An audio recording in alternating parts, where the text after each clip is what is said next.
Good morning, park managers, and welcome back to Jurassic World Evolution 2. Now, today in the background, I'm going to be making my Triassic Park. Now, there ain't many species. There's only a handful of species of Triassic animals in the game. Right there on the screen, Nophosaurus, Ichthyosaurus, you've got Coelophytus, Herrerasaurus, Shonisaurus, and you also have Lysosaurus. Now, that is like a mixture from like early to late, and that's all the Triassic animals we actually have in the game. Now, I have made a Triassic Park in the past. It was I think like a year ago now or something on the works of that. But I just decided, you know what, I wanted just to have a little bit of fun. We're having like a celebration for like Jurassic World Evolution, as it's now 3 years old, and it's also going to allow me just to talk about a few things that I really hope that we see in the next one. Now, I was kind of wishing that they hadn't completely abandoned Jurassic World Evolution 2. I know they have to make the third one, but now that I've been playing like the campaign and challenge missions and not just focus on sandbox, I realised there's actually still a fair few bugs in the game that could be done with ironing out and sorting. Like, you don't really notice it in sandbox the bugs, and that's probably why I didn't know there's all these still kind of like little bits and pieces going on in the game that need like fixing, and we haven't had an actual like bug update fix since the last DLC. When the last DLC came out, that being the Park Manager's Collection Pack, we had no updates after that for the game. Like, it just completely stands still. I get that they're working on the game, but there is still like a few things like I find still nuts, like when the smaller scavengers are hunting down like goats, and when the goats shake them off, they go flying through the fence and then become free. When you have a high count of species in your park, I've noticed this in my sandbox. When you have the high species of animals in your park, then I keep saying high species, high population in your park.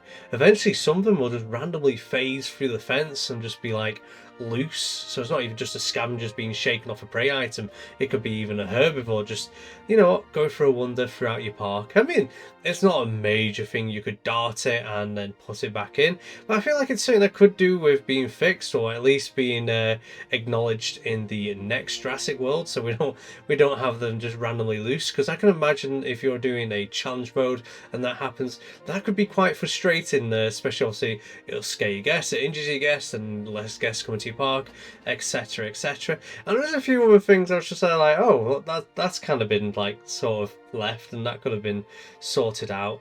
And there's just some really funny things. So I kind of hope we in the end do get like a bug patch, because one of the most annoying ones for me, and it kind of affects one of my sandbox builds, is the hatchery automation glitch. Now, what can happen sometimes, as I found out of a Gallimimus, the animal leaves the hatchery but then doesn't leave, and then just keeps repeating the cycle, and it looks like it's on a train going back and forth in and out of the hatchery.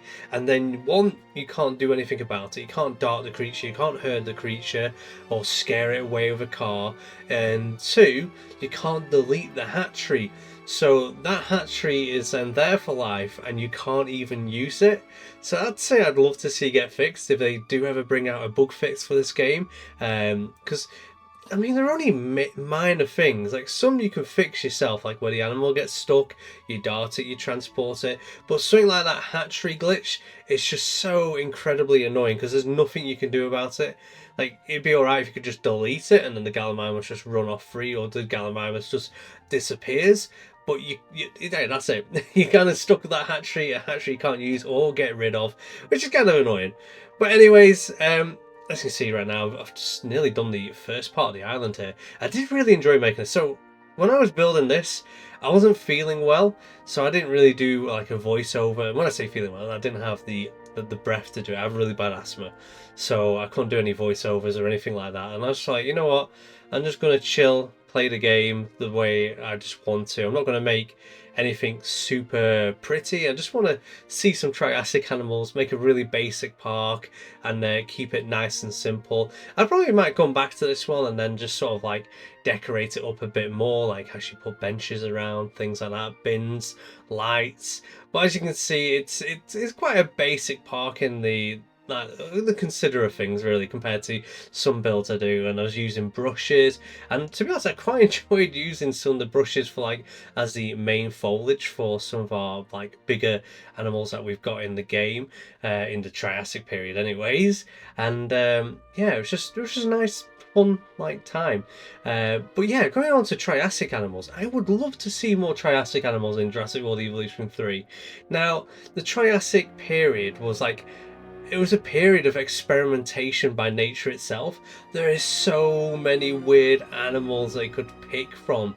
And when I mean weird, there is just like, just Google Triassic period. Like after this video, take the time, Google Triassic animals. And some of them look incredibly insane. Some look familiar. Some look like they're from an alien planet and have no reason to be on Earth.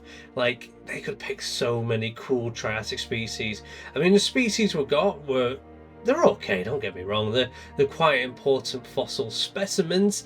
But honestly, like, oh, some of the animals they could have picked from the Triassic, there is so much you could choose, and it would look so cool, it would look interesting, and there'll be a lot of occasions where people will have no clue to what that animal is because of it's not a T-Rex, it's not a Stegosaurus, it's not a Brachiosaurus, it's not a Triceratops, and they'll just be left looking at it, is that even real? And that was the Triassic period. There was just so many crazy things that they could pick from. But yeah, it's nice to actually, when you're building a park, to restrict yourself. Like, it's quite easy to build a park and before you know it, you overdo it on enclosures because you're having this animal, that animal, that animal, this animal, this animal, because you have so much to choose from. So restricting yourself to like a time period or restricting yourself to the amount of animals that you use it makes for a more fun building experience, I think, because you haven't got like, oh, I could do this, I could do that, I could do that. It's just sort of like, well, I want to do that animal, and then that's going to be the only type of that animal in my zoo. So then I gotta go like think about how I can make this more interesting, because I'm only having 5 enclosures. Because when you're building like a square map, it's very easy to want to use the whole of the square map. And don't get me wrong, you can make a really good zoo like that. It creates a different building experience. Like, I always commonly go to my archipelagos. I love making archipelago parks where it's like loads of like groups of islands connected up via different ways, if it by bridge, if it by monorail, if it's just not connected up at all and you have to use a helicopter to go to each one, then you're kind of restricted, like you're not using the whole of the square map. Or you could look at my Great British Zoo that I made, where I put like literally a box in an area, and I was like, I'm only building within that square box of this entire square map, and then I just did scenery for the rest of the map. So I made it the British countryside with farmers' fields and things like that, and it really pushed my Xbox X to the limit. That, even though it was quite a like a smaller build and less animals to pick from, I think when I was adding all the bushes, I think there was a few thousand bushes that I used, especially for making the fence lines. it put a strain on my Xbox X, so it'd be kind of interesting to build that again on PC maybe, and see what else I could push it to, if I could do more detail in the actual farmers fields and things like that, rather than just using some brushes or you know, doing the odd bit of plant like a little tree farm. And yeah, so Lycosaurus, you may be thinking, you know, it's not Triassic. It did survive to the early Triassic. Now, because of this animal, it's probably one of the main reasons. There was a few other animals, but there was a great extinction before the Triassic, and the Lycosaurus was one of the creatures that came out through it all, and has a lot of responsibility for keeping a lot of life going on, because it was one of the main creatures that survived. Like I said, there was a fair few others that survived, but this was just one of the main ones, one of the famous ones where this is like, yeah, Lycosaurus. So you can add it to your Triassic Park, because it kind of makes sense, and it represents the early Triassic. And we have so many cool like sea life creatures as well from the Triassic. And again, the oceans had so many interesting creatures. Now in Jurassic World Evolution 3, if that's what it gets called, it'd be interesting to see if they all make it so we can add like normal water sources where you can have those animals in. So you could have like the semi-aquatics just walk up on land for a bit of fun, and then as well you can have your dinosaurs swim in it. But I'd still wouldn't say get rid of the lagoons, because I know not everyone's going to want to handcraft their own lagoon, because one, it's going to take a while. Like, I mean, you can make it simple, don't get me wrong, but it's also just as easy just to place a lagoon down.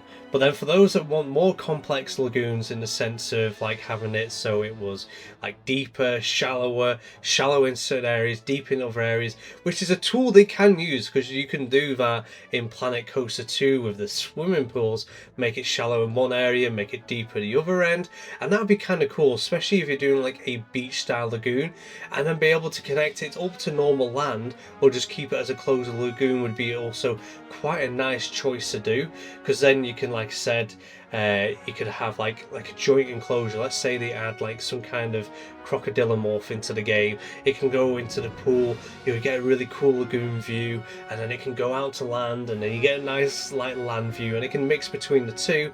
But then it would also just be as nice to be able to have like a pool in the water, like with normal water source, that you could change the depth of, which then the animals can sort of go in and out, and that's swimming there. So you could see, like for example, on a bigger scale, a T-Rex might be swimming from one island to another island, and then a mosasaurus drags it down to the depths, which would be very aesthetic for me. It would be really cool for my side Bs. And for the Novasaurus, like honestly, I thought when they brought that to the game, and the Archeolon, they were going to be able to go onto land and onto the water. They kind of do, because you have that floating rock, but I was hoping we could have it on normal land.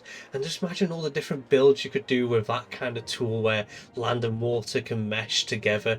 It'd just be really, it'd make for some interesting builds. You could even try and recreate the Camp Cretaceous scene where they actually meet the Nophosaurus, and that would be absolutely epic if we could do something like that.